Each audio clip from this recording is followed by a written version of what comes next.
everyone, and welcome to AJR's Behind the Scenes, a free webinar series where we take an in-depth look into the inspiration, investigation, and influence of the latest publications in AJR.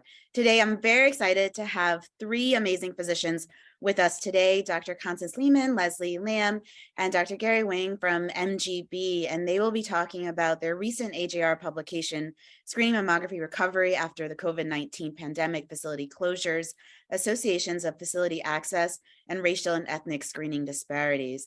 So welcome, thanks for joining us today.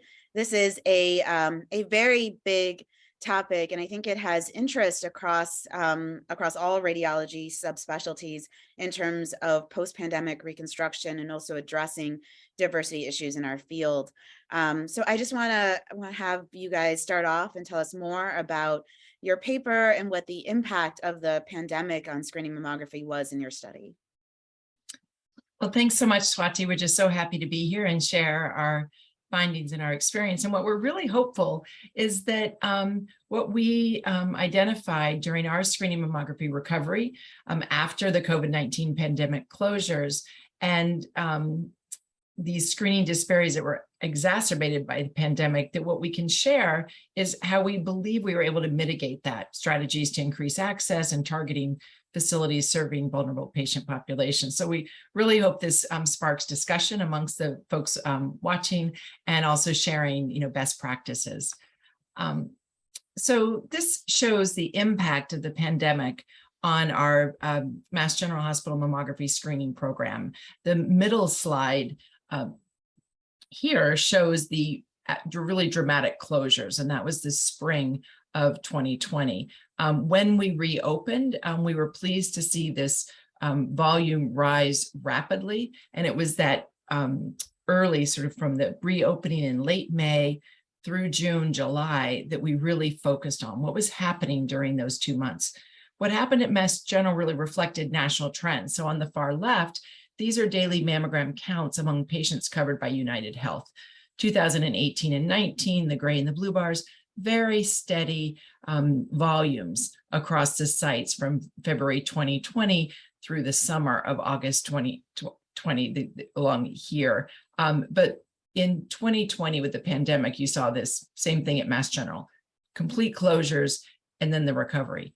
But while the volumes recovered both across the country and at Mass General, we wondered, were these patients the same patients that we were screening before the pandemic impacted our screening program? We're very fortunate at Mass General to have a large breast imaging data repository archive, and that allows us to be very nimble when we want to assess and analyze trends in practice.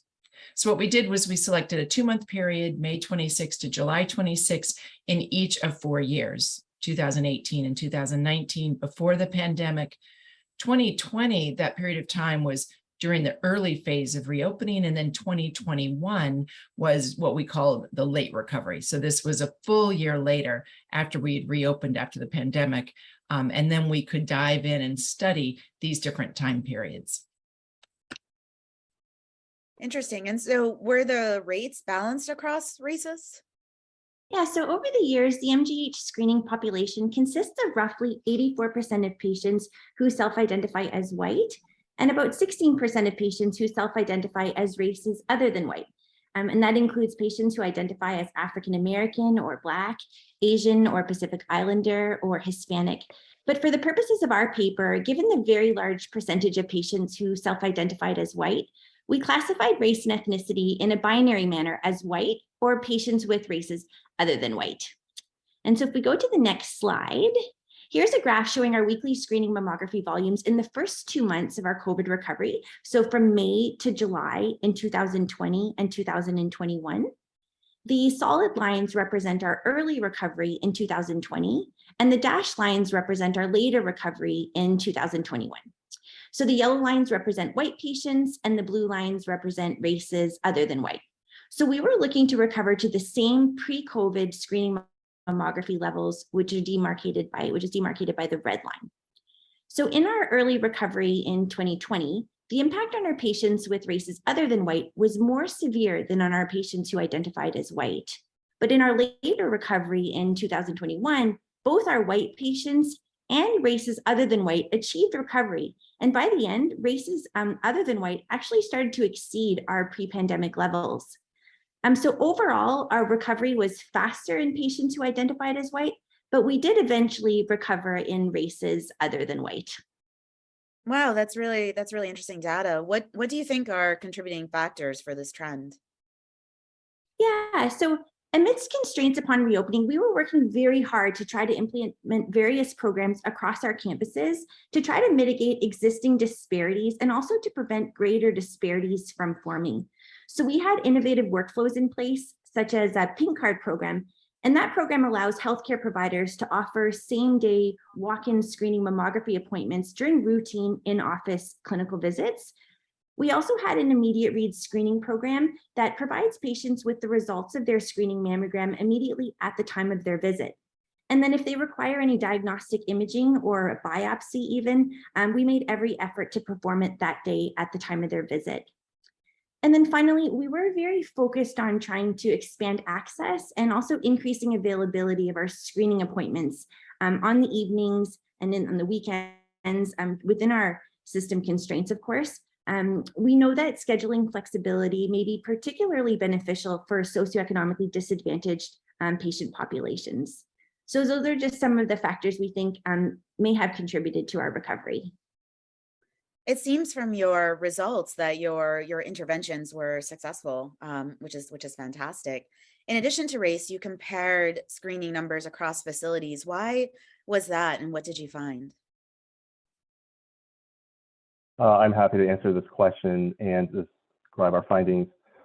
So we know that the COVID-19 pandemic impacted communities differently, with very unfortunately the more socioeconomically vulnerable communities bearing the brunt of the consequences.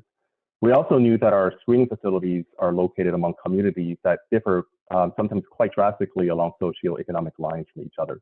So this map shows the census tract poverty levels of the greater Boston area. Darker red and purple are areas of higher household poverty, lighter orange and yellow indicating areas of lower poverty. Boston itself and some surrounding towns are labeled for reference. So superimposed on this are locations of the 4 facilities in the greater Boston area color-coded by facility type.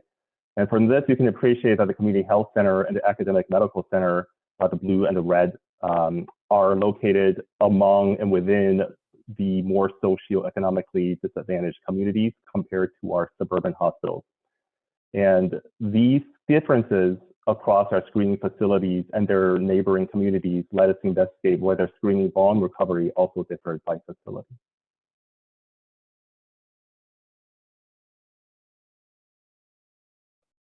And these are your results. Can you tell us more about those? Yes, absolutely. So we found that indeed screening recovery differed by facility type. This graph shows weekly screening volumes from the week of May 26 through July 21 during the 2020 and 2021 recovery periods by facility type, expressed as percentages of the corresponding volume in 2018 and 2019. And so essentially reaching 100%, this solid line across the graph means recovery of volume to pre-pandemic levels.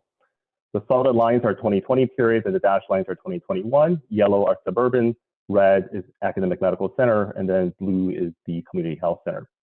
And so what you see is while the suburban facilities were able to recover to pre-pandemic levels 6 weeks into the 2020 period, neither the academic medical center nor the community health center, the solid red and blue lines were able to reach 100% by the end of the 2020 study period.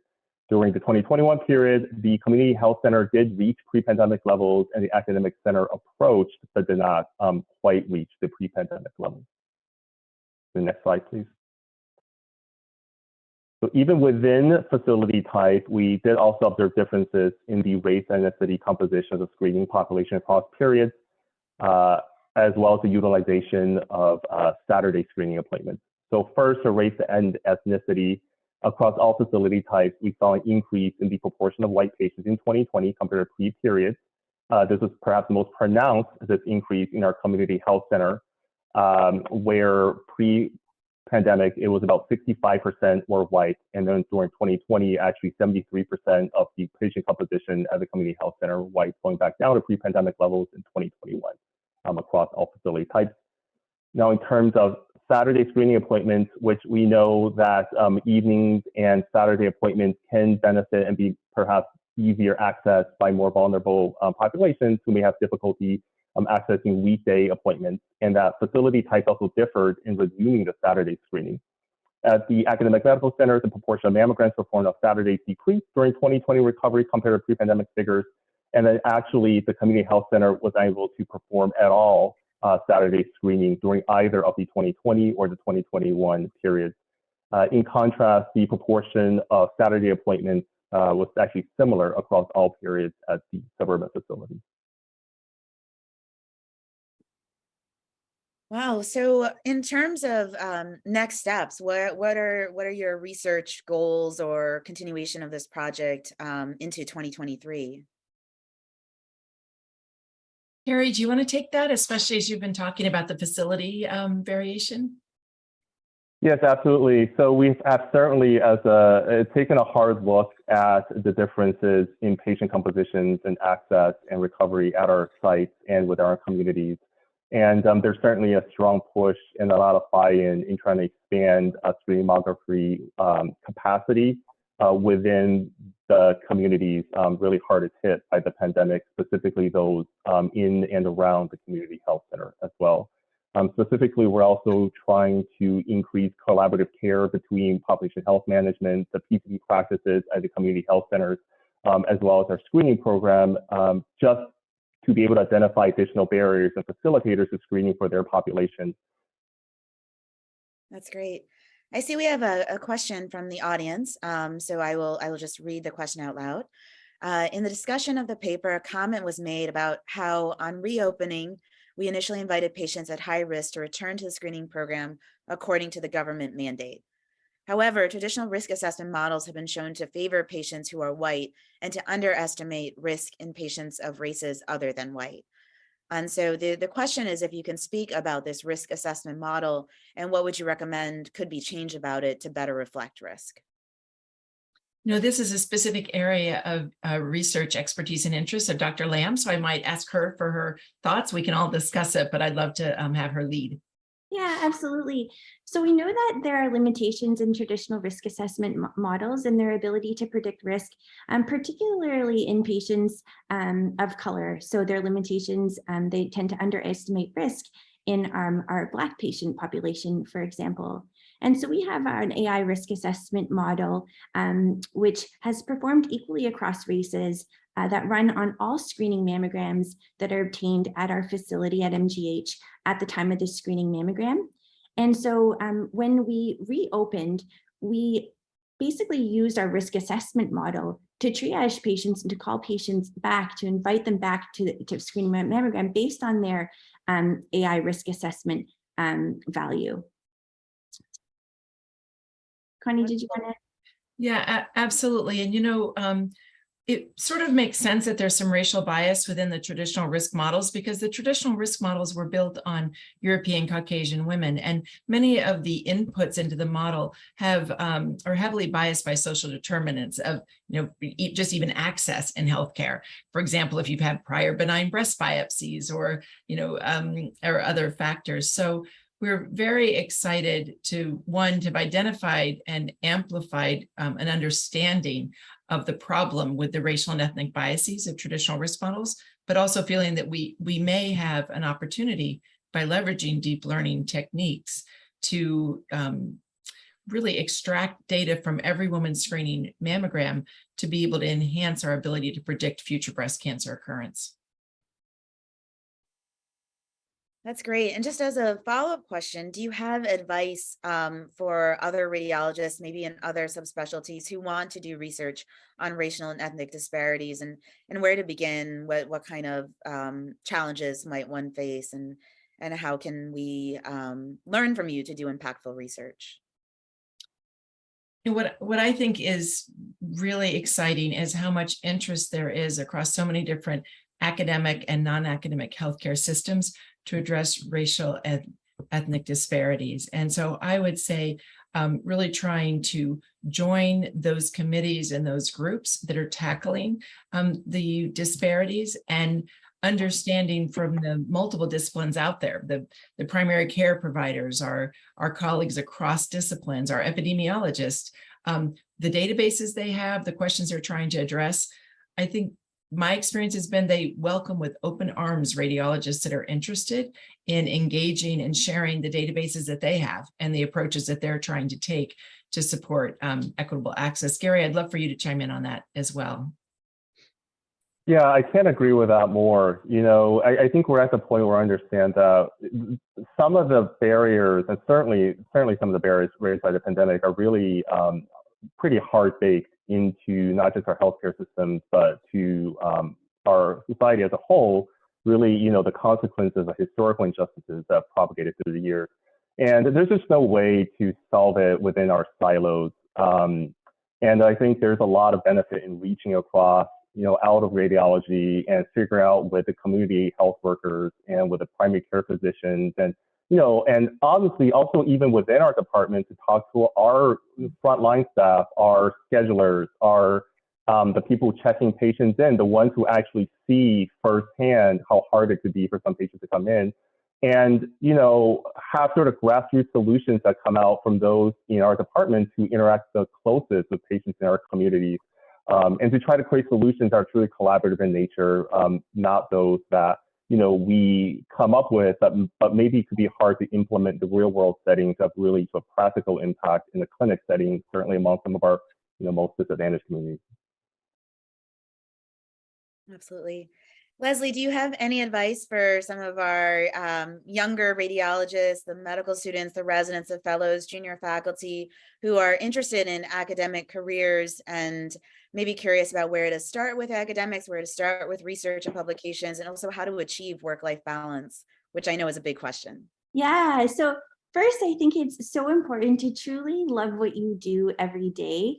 Like I really love the clinical aspect of medicine. I love taking care of patients every day and getting the opportunity to make a difference in the lives of patients. I think it's truly a privilege.